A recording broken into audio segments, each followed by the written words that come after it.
All right, this is a new format that I'm trying out. So I want to speak around the subject around the food that we're consuming on a daily basis as believers.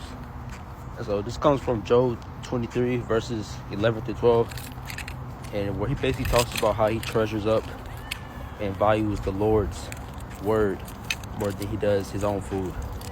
And there's some symbolism in that, because that's the place that we as believers should strive to be at, where we value the word of the Lord more than we do other people. And outside of physical food, we all consume some other form of food through social media, our family, friends, and so forth. And so the voice that you listen to the most, you give your ear to, it'll shape your perspective. This is why Romans 12:2 tells us to be transformed by the renewal of our mind, and not be transformed by the renewal of other people's mind. And when your mind is renewed, it is now focused on the Lord's mind, which is what Isaiah speaks to in chapter 26, verse 3. We are kept in perfect peace, whose minds is stayed on him. And I'll put you along game 2. Spiritual freedom is tied to whose voice you decide to take heed to or not. Mark 4:24. Take heed what you hear. And the way we're able to prevent falling victim to other people's words is by seeking God first thing in the morning before we get our day started. By a simple 5 to 10 minute prayer, or reading his word. Give us this day our daily bread. And the daily bread is his word. And when you consume that word first thing in the morning, you're going to be so full that you won't be willing to receive the type of negativity that people are feeding you.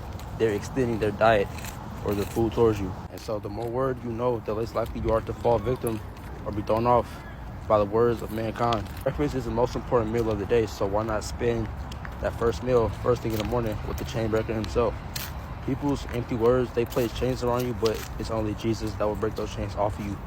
You just got to be willing to use the keys that he's giving you. The keys of forgiveness, keys of love, keys of faithfulness, wisdom, all that stuff. And if what you're consuming on a daily basis isn't pushing you towards the Lord, it's time for you to get on a diet. And the diet is by simply you limiting the amount of power you give to someone who tries to condemn you. A diet plan that will help you lose weight and put on the muscle of peace is by refusing to digest the words of something or someone who tries to add weight gain on you. And then the more peace that you see coming in, you start to desire less of the type of thing that will weaken you. And so you are what you eat. Keep that in mind. And what you eat could be poisonous, and you could be poisoning other people depending on who you lease your ear to. And some tips to help prevent this. First things first, spend time with the Lord first thing in the morning before you get your day started. Like I said, you can start off with a 5-10 minute prayer and then work your way up from there. Second thing is surround yourself with like-minded believers who pushes you closer to the Lord as well. Third, I'll say is to distance yourself from those who oppositely try to push you away from God.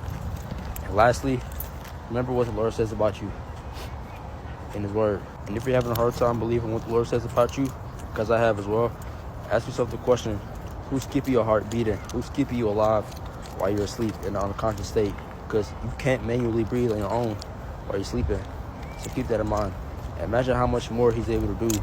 And we're talking about the same man who formed this entire earth in 6 days, but decided to take his precious time with us in the womb. He took 9 to 10 months to form us in the womb. That right there is the definition of a masterpiece.